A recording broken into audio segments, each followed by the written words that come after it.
I'm Chad Sanders at Chad Sand on Instagram. You're in the right place. Author, TV writer, screenwriter. Today we're going to talk about three things. Number one, trigger warning. We are going to talk about how to create with existential dread, how to create during times of existential crisis.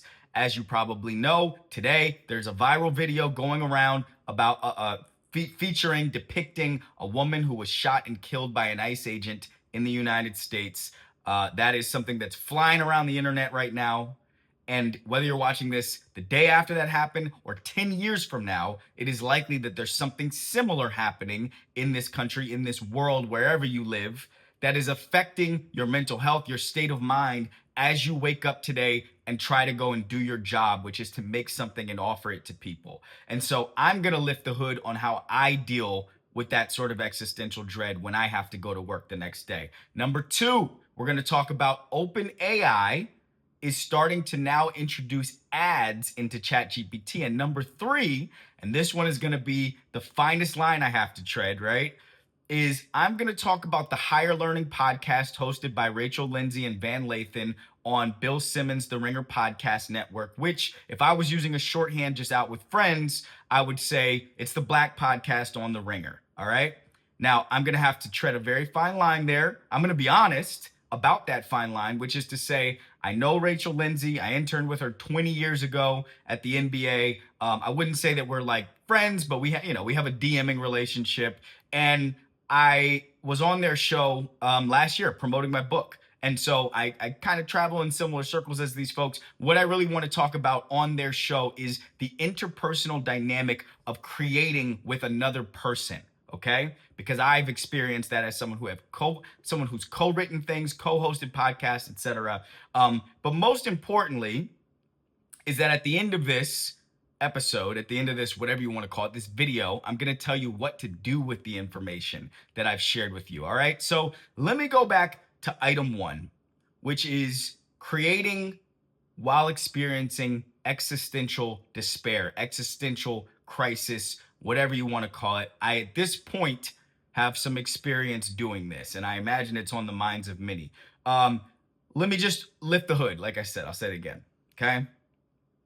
I have a job to do, and it is a repeated cycle of learning and experiencing things, processing them, and then sharing them with you all through whatever channels you prefer to receive information through, right? For instance, many of you are going to watch this video on YouTube, some on Instagram, some on TikTok.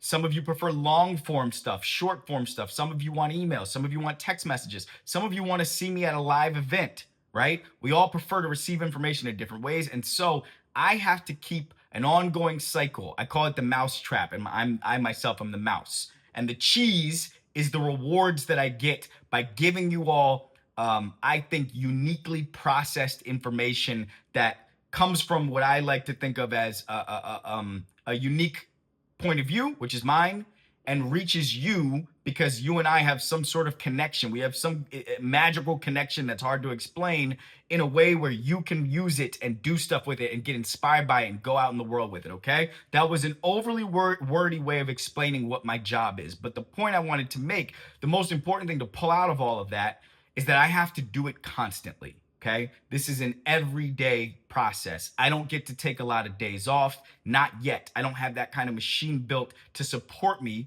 if I decide, all right, I'm taking a week off now. I got to show up for work every day, which means, and I've been criticized for this, I'll be honest. I have been DM'd long, extended criticisms of this by other people. I've been accused of having, a post-capitalist behavior or mindset. But if I'm sick, I still got to work. If I'm down, I still got to work. If I'm sad, if I'm scared, if I'm worried, if I'm going through a terrible breakup, I still got to work, or else the rest of the machine doesn't go.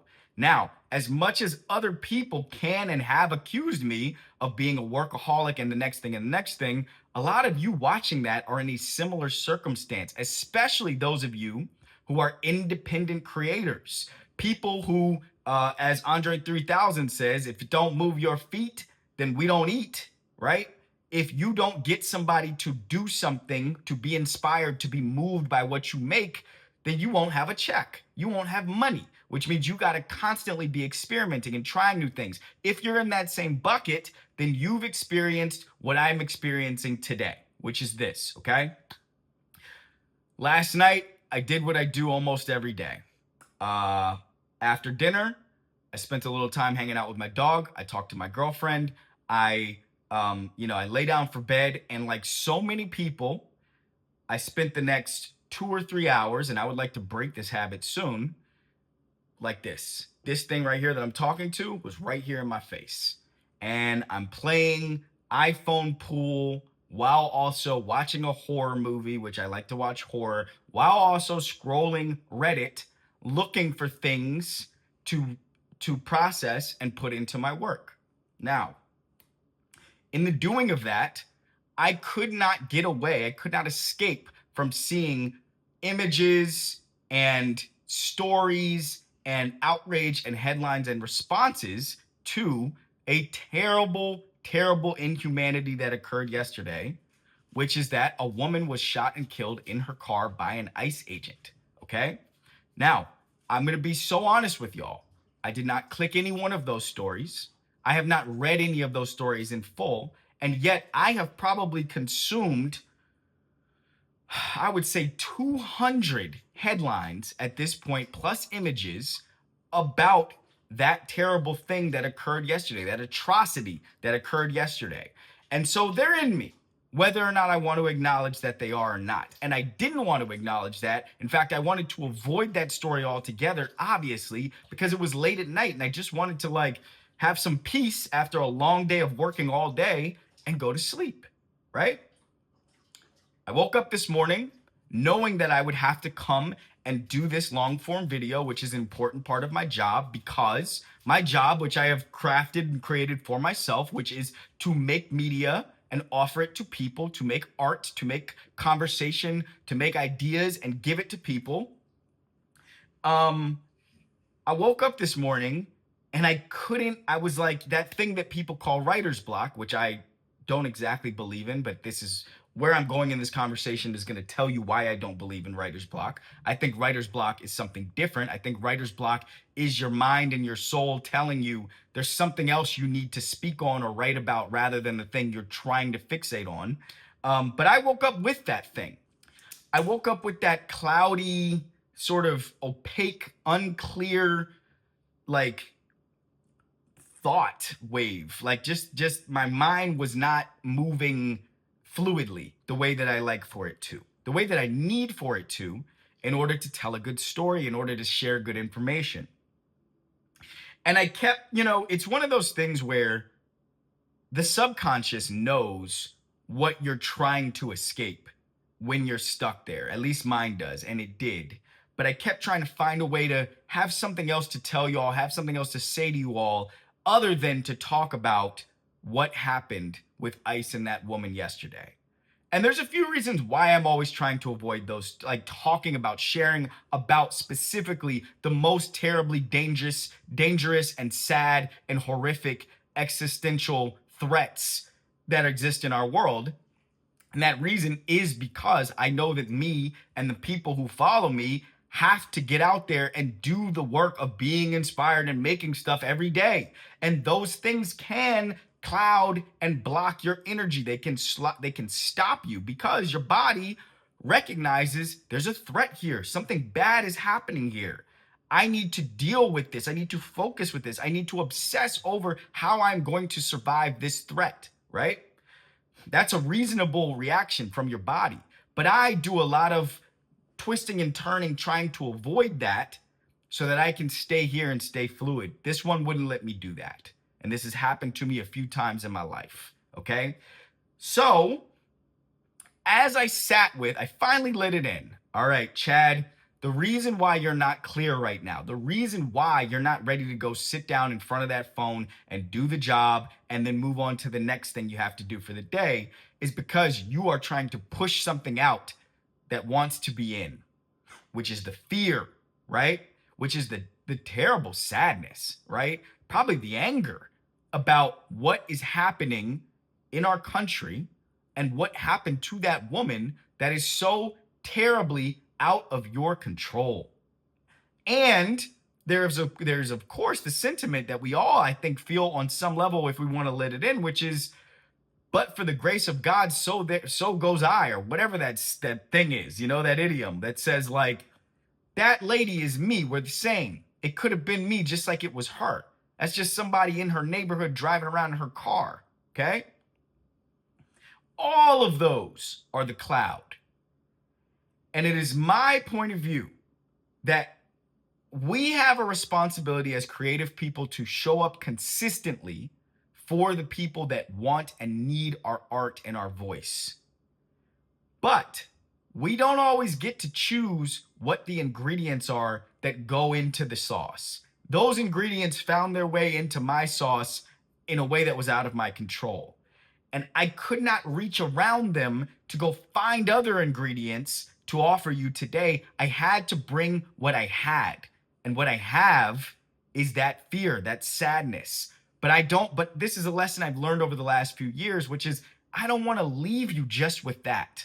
And so I want to give you a practical application of what you can do when you are under the morass. I hope I'm using that word right. When you are under the cloud of existential dread that I think comes for all of us, especially today. But I bet 10 years from now, someone's going to be having the same feeling, and 10 years ago, and 20 and 30 and 60 years ago, someone had the same feeling, which is that if your job is to show up and show yourself and show what's inside yourself all the time, you are going to find yourself over and over again having to battle with, do I share, do I offer something that's inside me, something that's hurting, something that's bad, something that's conflicted, something that's broken? Because I think that's what a lot of us are carrying right now. I am of the opinion that you do share that stuff, but you share it in a way that is built to serve the audience.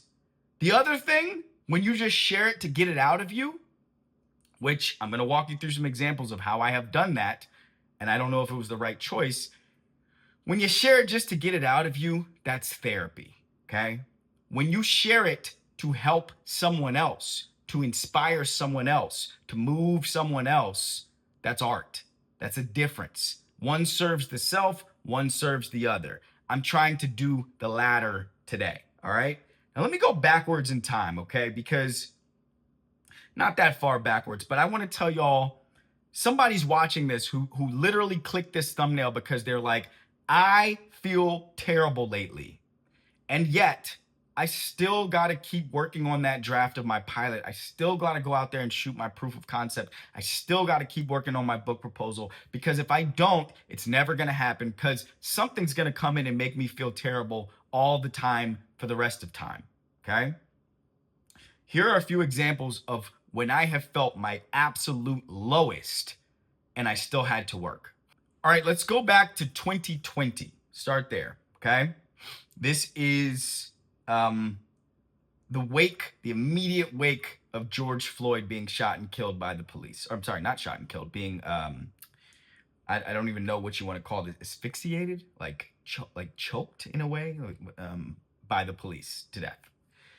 Trigger warnings, all right? This is real. This is life. This is what's going on. So I had a book, my very first book. This is my first project. I had been sort of like a ghost writer, unknown writer, someone who was like around big projects, but who wasn't like known to people as an author of projects, right? That my first one, Black Magic, which was, by the way, go get it right now. It's everywhere. Go find it. It was coming out the following year. In the wake of George Floyd, literally the very next day after George Floyd was murdered, I'm having calls come in from, friends and family, and I'm having conversations just with friends about it. And one is a very pragmatic conversation that's being had between me and a couple other of my guy friends who are Black men. And as it happens, when we have these conversations, they're a bit detached. Conversations about atrocities against people that look just like us, like, they're detached, because how could we possibly sit and live in the trauma of those sorts of things at all times? You can't do it. you can't. It's like you can't do it. Like you try to be emotionally available to it. You try to have feelings about it, but it's like at a certain point it's overload. It's like what do I gotta go to work, I gotta do stuff, I gotta walk, gotta go to the gym sometimes, I gotta go see my family. Like I can't just live in it all the time. Now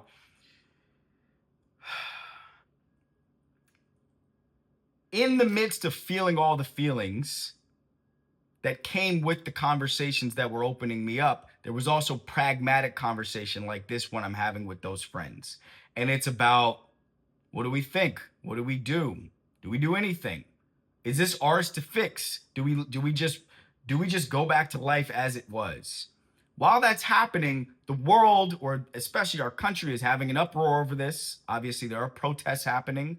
My agency, my publisher are both planning to have like days of, black squares on their Instagram profiles and no staff come to work kind of thing. Meanwhile, I, black author, have my first book coming out around the corner, and I need these people to go to work to help publish my book.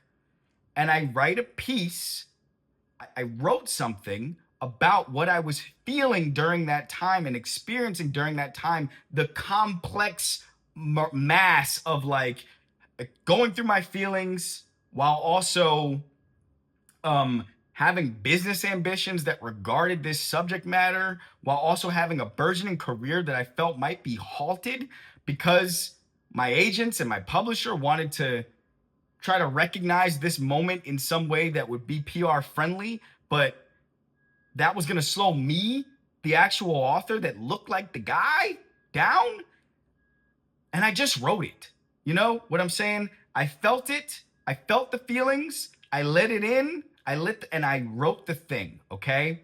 I wrote that piece, and it was the first thing that I ever wrote that exploded.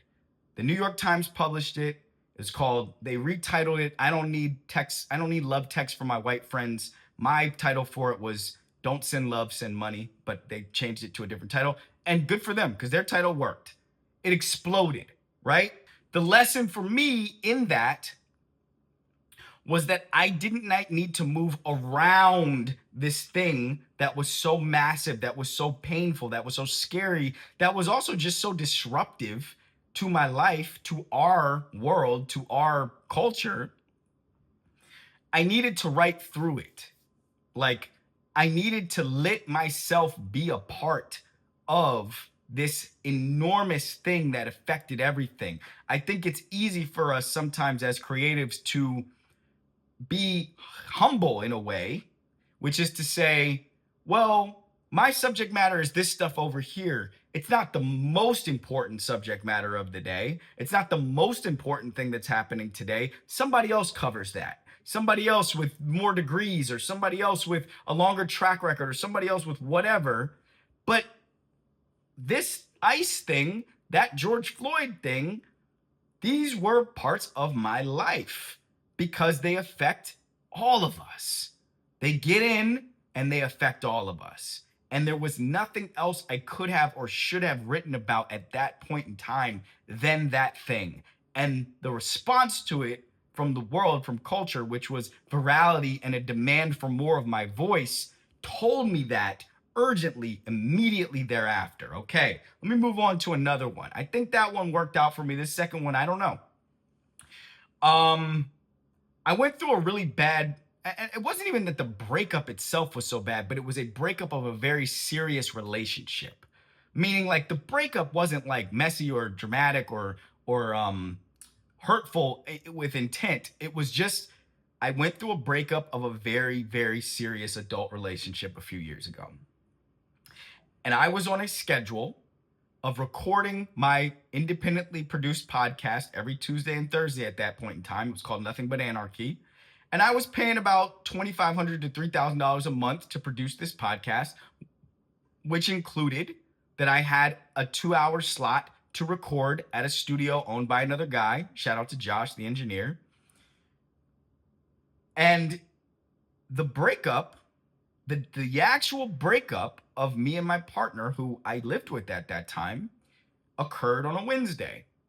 I needed to record on a Thursday. Now, I cannot explain to you all, but those of you who have been through very adult breakups of long, serious relationships that you are expecting to remain long in the future, I cannot convey to you, regardless of the sadness and the hurt and the just the pain, the way that it feels like the earth is shifting beneath you, the way that your sense of self um, leaves you so fast because you thought we think of our future selves as a part of ourselves. And so this imagined future self with this person is now gone. And so what does that do to the present self? I'll tell you what it does. It paralyzes. It brings a certain emptiness and confusion and feeling of loss and grief. That's what I experienced. And who am I? And what do I do? And what's my schedule now? And it's like, what who am I?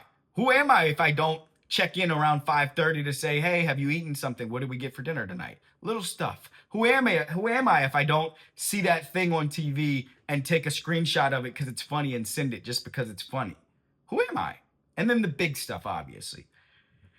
And there was a decision to be made about whether or not I should go in the following day to record the podcast. But and I've told you this, have been criticized for this, but I believe that all of us who are doing this job, the job of creativity for a living, at some level, we are doing it for our freedom. We are doing it so we don't have to have someone else tell us when we can go to the bathroom and what days we got to be at this summit hanging out with people we don't like. We commit to this at an obsessive level so that we get freedom in other areas of our life. And so it was like almost not even a decision, not even a choice, but in an almost blacked out state, right? In an almost unconscious state, I drove myself to that studio the next day and I recorded because the hurt, because the sad days, because the days that feel like a bomb just exploded in your life, they're part of this. You don't get to only bring with you the stuff that feels like candy and Skittles. When you do that, you make oversaturated art. You make stuff that feels like commercials. And maybe that works for an audience for a given time. Let me not preach this. This is what I like to do. I like to bring what I have. And because I learned that in the wake of George Floyd, and I learned that again in this one, which is I showed up and I did an absolute mess of a podcast episode. I think my voice was trimmering. I think my teammates, my producer and the engineer, Josh Morgan, the producer, I think they were probably worried and a little scared for me. Okay. Not terribly so, but a little bit.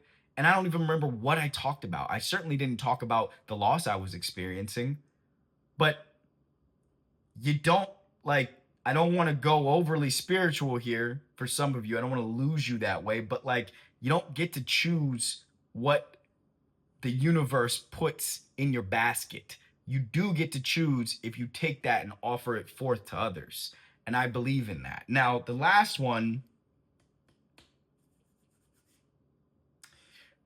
thing I want to say on this is that here's the application, okay?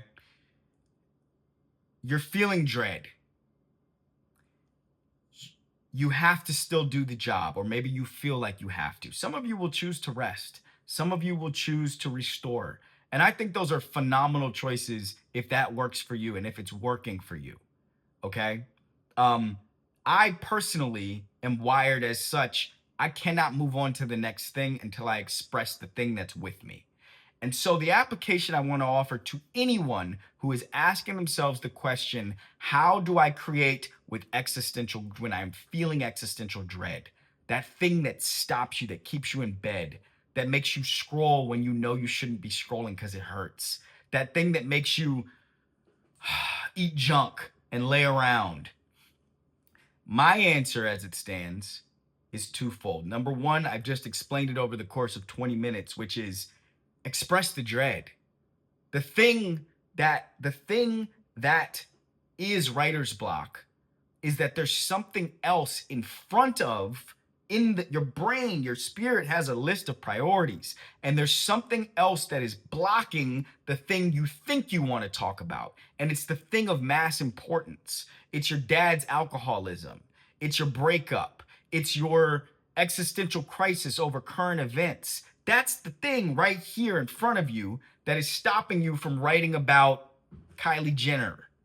That's the thing that's stopping you from writing about Tim Chalamet's last movie. All right, now I'm getting mad. That's the thing that's stopping you from writing copycat junk about all the dumb shit, okay? Because it wants you to write about something that actually matters. Because the audience that's gonna be yours is gonna be the one that connects here, heart, like to your heart. It's gonna be the one that touches the real stuff, okay? Not like, I don't, Marty Supreme, I don't fucking care. I don't care. I don't care. Who cares? Look at your life right now. Look what's going on right now. I don't care. Okay? Sorry. I'll probably check it out though. That's how you deal with existential dread is you write through, you create through the dread, not around it. Number two, which I am a zealot, which I have expressed to people as this is what I truly like live in, is you have a process. You have a process so that even if you got to drag your grieving self to that process, the mousetrap is built so that it carries you forth. You do your best, okay? Or you do good enough on that day and you go right back to grieving. You go right back to being sad. You go right back to feeling the feelings. But you stuck your key in so that the rest of your process can stick its key in and keep this thing moving. So that when you're back on go, you don't have to play catch up because a lot of people can't play catch up. These are my beliefs. This is how you create while experiencing existential dread. All right, I got to hit two more of these really quickly. These are going to be like bing, bang, boom. Ba ba ba bum bum bum ba bum. Ba ba ba bum bum bum. All right, quickly. OpenAI reportedly going to test ads in ChatGPT. Here's what I want to say. I know some people who are treating ChatGPT like their partner. Like the one that they talk to when they feel like they can't talk to anyone else. They're giving it all of their like most sensitive, most vulnerable, painful, emotional,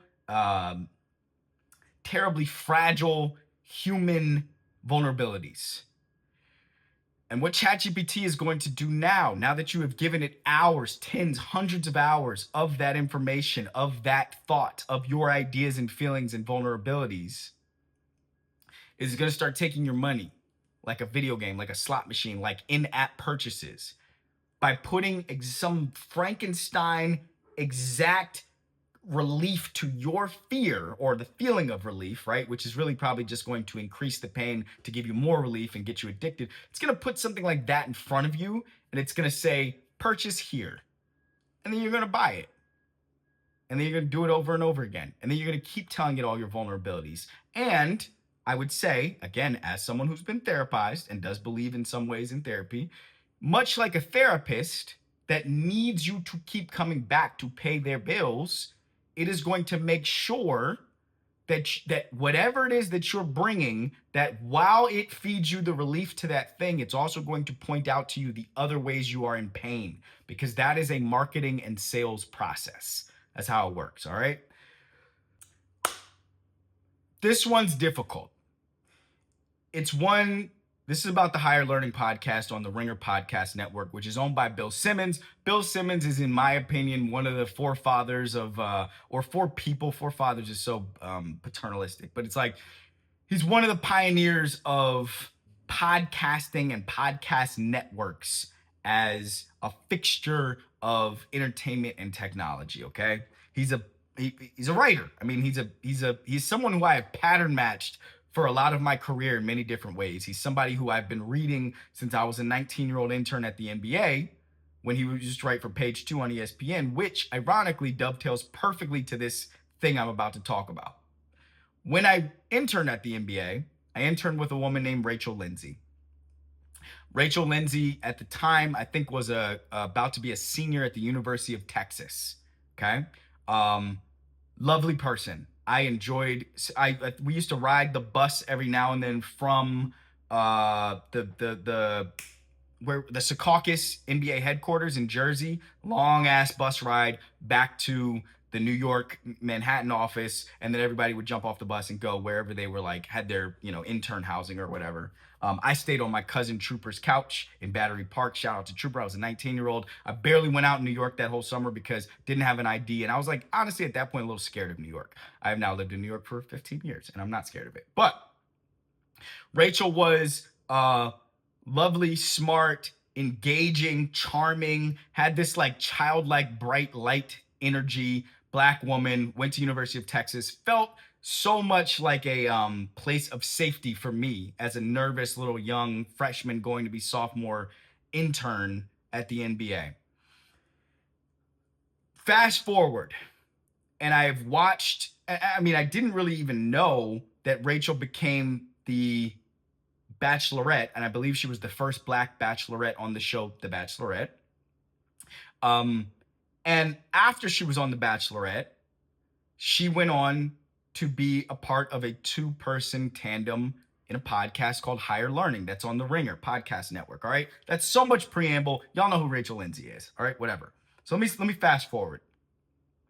I'm not a steady watcher of the show. I usually fly in to the show and I watch they'll have the timestamp segments, and I usually watch the ones that are more about pop culture or music or kind of like relationships, Black cultural stuff, because their content as it regards what's happening in the world can be very, very, very heavy. And I just spent 20, 30 minutes talking to y'all about the fact that I can't always carry that while I'm doing my job. But I think that they do an excellent job of choosing subject matter that creates some natural friction between the two hosts, Rachel and Van Lathan. And it seems like, based on what I've consumed from the show, also, I went on this show about a year ago to promote my last book, which comes out in paperback very soon. So go buy How to Sell Out. That's my other book, one of my three. I went on the show to promote my podcast. Promote my book about a year ago. And I didn't notice it in the interview, but I have observed it, and this is not groundbreaking. Like, if you go to the Higher Learning Reddit page, you will see this is all the conversation about their show.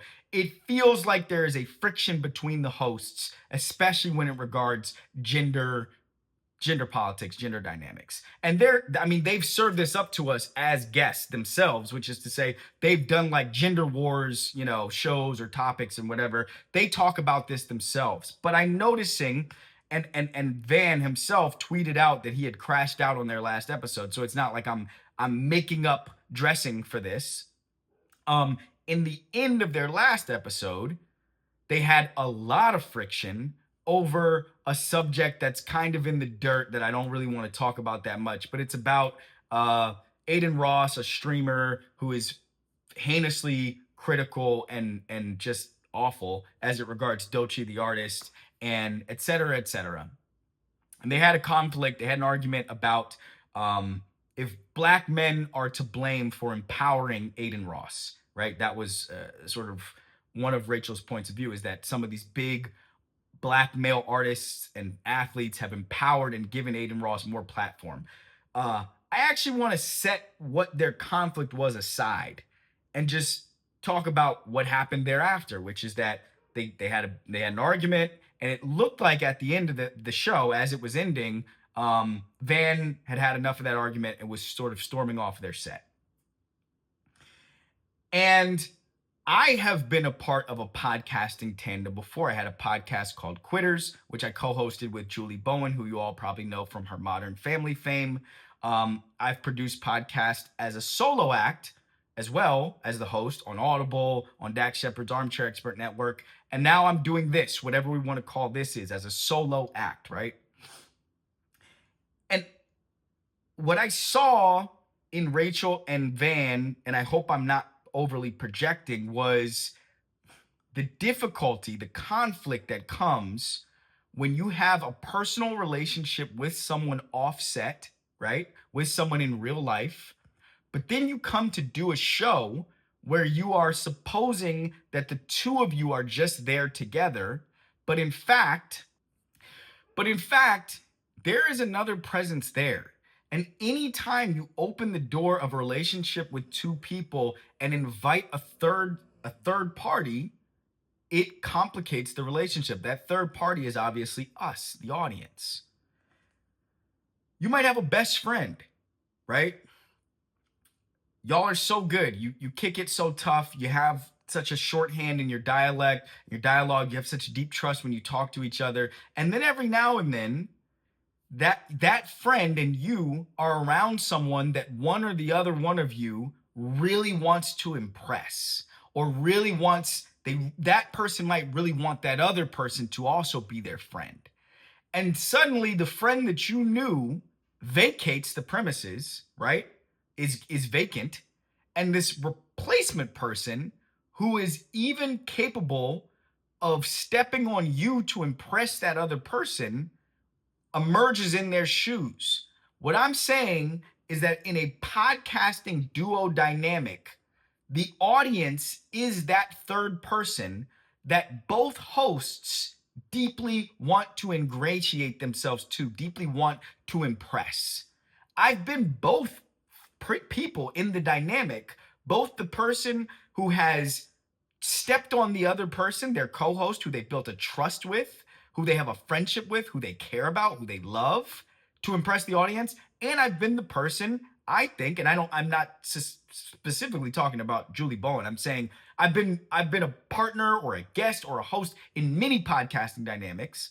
And I've been the other person as well, the person who gets stepped on, the person who gets confronted with a new argument that comes out of left field from your partner, even though you and your partner have spent hours talking about this subject matter and you thought you knew where they stood, but suddenly now there is an imposter argument and an imposter person sitting across from you.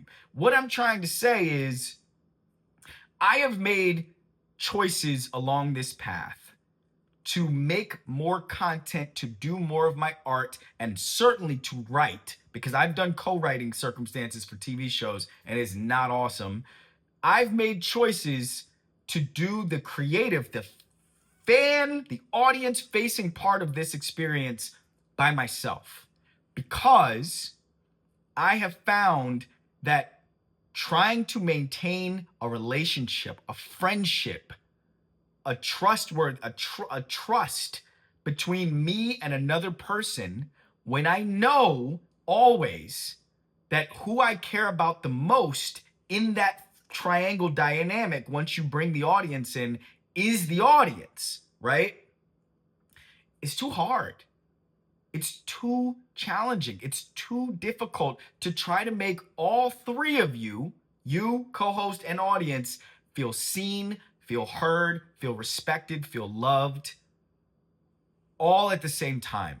This is why I think we have chosen, among other reasons of, evolution and protection and reproduction, but I think this is one of the reasons why today, in what we consider to be like a postmodern society, when so many people have the option to have polyamorous relationships or thruples or groups of 3 or 4 or more, I think this is why so many of us choose, even still with all those options on the table, to have one partner. And I'm speaking in generalities, right? But the vast majority of people end up marrying, and many end up divorcing, but marrying one person is because when you enter a third, I don't think we're built to manage that level of balance. And so what I saw when I watched Van and Rachel have this friction and sort of blow up, and Van begin to storm off the set, is I think that both of them, I think they both felt abandoned by the other in that conversation. And I'll just say out loud, like, I don't think Van handled it in a way that was awesome. And I think he's probably going to apologize, but I don't know. But I think they both felt abandoned by the other in a way that was prioritizing us and how we see them over a relationship that they have with each other. And that relationship they have with each other, at least in my experience as a viewer, as audience, seems precious to them. And I can understand why that would result in. All right.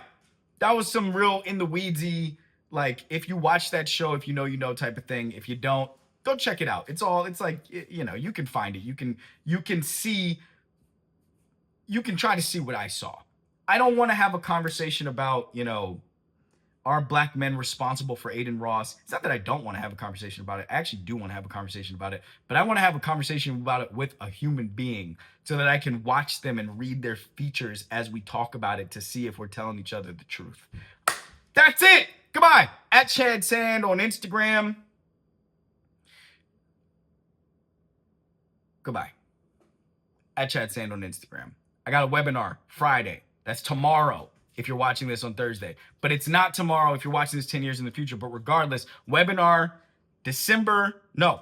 Friday, January 9th, 6 p.m. Eastern time. The link is in my Instagram bio right now. It regards a lot of the first half of this conversation, which is going to be called Exposure Confidence, How to Be Yourself on Camera. I'll see you guys tomorrow.